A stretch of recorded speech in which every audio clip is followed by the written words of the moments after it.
Friends, welcome in our own teacher channel. वर्ग 7वा, विषय नागरिकशास्त्र. पाठ आपल्या संविधानाची ओळख.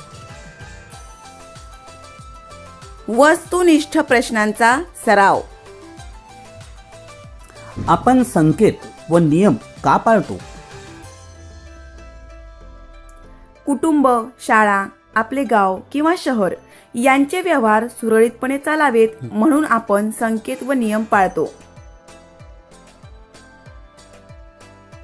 शाळेत कशासंबंधी नियम असतात? शाळेत प्रवेशासंबंधी, गणवेश आणि अभ्यास याविषयी नियम असतात. गावाचा आणि शहराचा कारभार कसा चालतो? गावाचा आणि शहराचा कारभार नियमानुसार चालतो. संविधान म्हणजे काय? संविधान म्हणजे देशाच्या राज्यकारभारासंबंधीच्या तरतुदींचा लिखित दस्तऐवज होय. शासन किंवा सरकार कसे स्थापन केले जाते? जनतेकडून निवडून आलेल्या प्रतिनिधींमधून शासन किंवा सरकार स्थापन केले जाते. शासनावर कोणते बंधन असते? संविधानातील तरतुदीनुसार राज्यकारभार करण्याचे शासनावर बंधन असते. शासनाला कोणते कायदे करता येत नाहीत? संविधानाशी विसंगत ठरतील असे कायदे शासनाला करता येत नाहीत. शासनाने केलेले कायदे कोण रद्द ठरवू शकते? शासनाने केलेले कायदे न्यायमंडळ रद्द ठरवू शकते.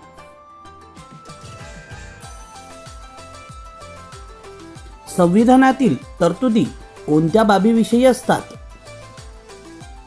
नागरिकत्व, नागरिकांचे हक्क व नागरिक आणि शासन संस्था यांच्यातील संबंध, शासनाने करायच्या कायद्यांची विषय, निवडणुका, शासनावरील मर्यादा व राज्याचे अधिकार क्षेत्र इत्यादी बाबींविषयी संविधानातील तरतुदी असतात.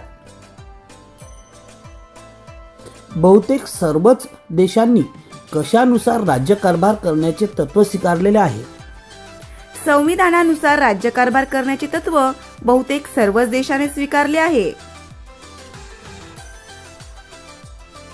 देशादेशामध्ये कोणत्या बाबतीत भिन्नता असते? इतिहास, समाजरचना, संस्कृती, परंपरा इत्यादी बाबतीत देशादेशांमध्ये भिन्नता असते. अमेरिकेचे संविधान केव्हा अंमलात आले? अमेरिकेचे संविधान 1789 मध्ये अंमलात आले. अमेरिकेच्या संविधानामध्ये किती कलमांचा समावेश आहे? अमेरिकेच्या संविधानामध्ये 7 कलमांचा समावेश आहे. मॅग्ना कार्टा करार केव्हा झाला?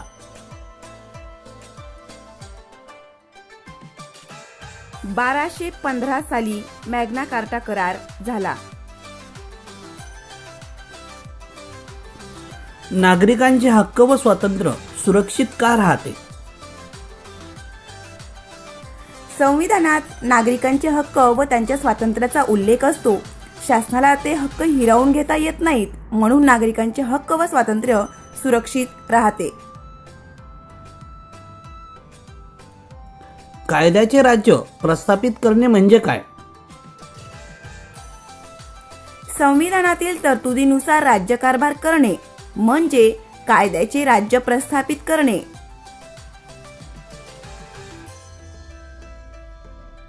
सामान्य माणसाच्या शासनावर विश्वास कसा वाढतो?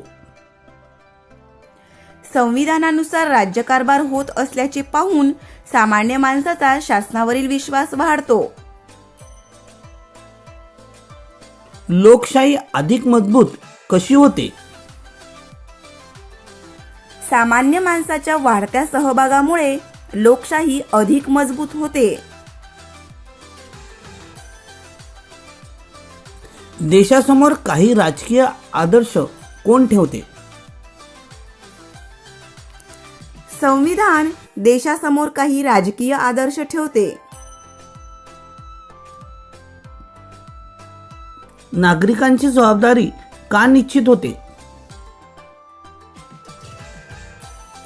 नागरिकांच्या कर्तव्याचा उल्लेख संविधानात असल्याने नागरिकांची जबाबदारी निश्चित होते. समाजात योग्य ते बदल कसे घडवून आणावे लागतात? कायद्याच्या अंमलबजावणीद्वारे समाजात योग्य ते बदल घडवून आणावे लागतात. आधुनिक काळातील शासनाला कोणत्या बाबींसंबंधी निर्णय घ्यावे लागतात? आधुनिक काळातील शासनाला अवकाश संशोधनापासून ते सार्वजनिक स्वच्छतेपर्यंतच्या सर्व बाबींसंबंधी निर्णय घ्यावे लागतात. भारताच्या संविधान निर्मितीला केव्हापासून सुरुवात झाली? भारताच्या संविधान निर्मितीला इसवी सन 1946 पासूनच सुरुवात झाली. स्वातंत्र्य चळवळीतील नेत्यांचा काय आग्रह होता? स्वतंत्र भारताचा राज्यकारभार ब्रिटिशांनी तयार केलेल्या कायद्यानुसार चालणार नाही, तर तो भारतीयांनी स्वतः तयार केलेल्या कायद्यानुसार चालेल, असा स्वातंत्र्य चळवळीतील नेत्यांचा आग्रह होता. कोणती समिती संविधान सभा म्हणून ओळखली जाते? भारताचे संविधान तयार करण्यासाठी एक समिती स्थापन करण्यात आली. ती समिती संविधान सभा म्हणून ओळखली जाते. इंग्रजांनी राज्यकारभाराच्या सोयीसाठी कोणते विभाग पाडले होते? इंग्रजांनी राज्यकारभाराच्या सोयीसाठी मुंबई प्रांत, बंगाल प्रांत व मद्रास प्रांत यासारखे विभाग पाडले होते.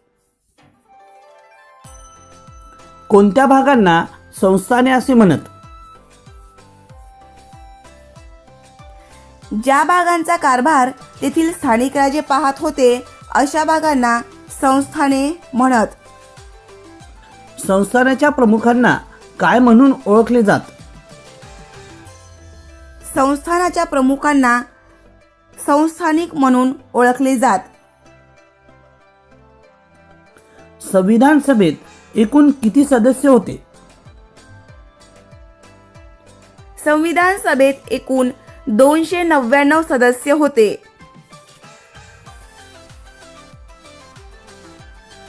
संविधान सभेचे अध्यक्ष कोण होते? संविधान सभेचे अध्यक्ष डॉक्टर राजेंद्र प्रसाद हे होते.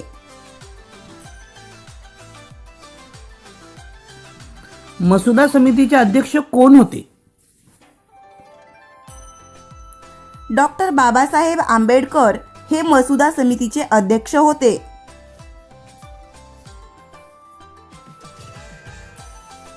भारतीय संविधानाचे शिल्पकार असे कोणाला म्हणतात?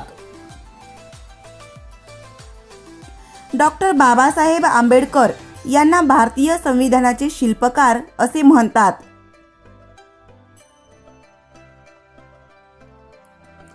संविधानाचा स्वीकार केव्हा केला? संविधानाचा स्वीकार 26 नोव्हेंबर 1949 रोजी केला. कोणता दिवस संविधान दिन म्हणून साजरा केला जातो? 26 नोव्हेंबर हा दिवस संविधान दिन म्हणून साजरा केला जातो. संविधान सभेच्या कामकाजाचे कोणते वैशिष्ट्य होते? विरोधी मतांचा आदर व त्यांच्या योग्य सूचनांचा स्वीकार हे संविधान सभेच्या कामकाजाचे वैशिष्ट्य होते. संविधान लिहून पूर्ण करण्यासाठी किती कालावधी लागला? संविधान लिहून पूर्ण करण्यासाठी 2 वर्षे 11 महिने आणि 17 दिवस इतका कालावधी लागला. संविधान सभेचे कायदेविषयक सल्लागार म्हणून कोणाची नेमणूक झाली होती? B.N. राव या कायदेतज्ञाची संविधान सभेचे कायदेविषयक सल्लागार म्हणून नेमणूक झाली होती. धन्यवाद. व्हिडिओ आवडल्यास लाईक शेअर करायला विसरू नका. जर चॅनल सबस्क्राईब केलेलं नसेल तर सबस्क्राईब करा, जेणेकरून पुढील व्हिडिओचे नोटिफिकेशन आपणास जरूर मिळेल.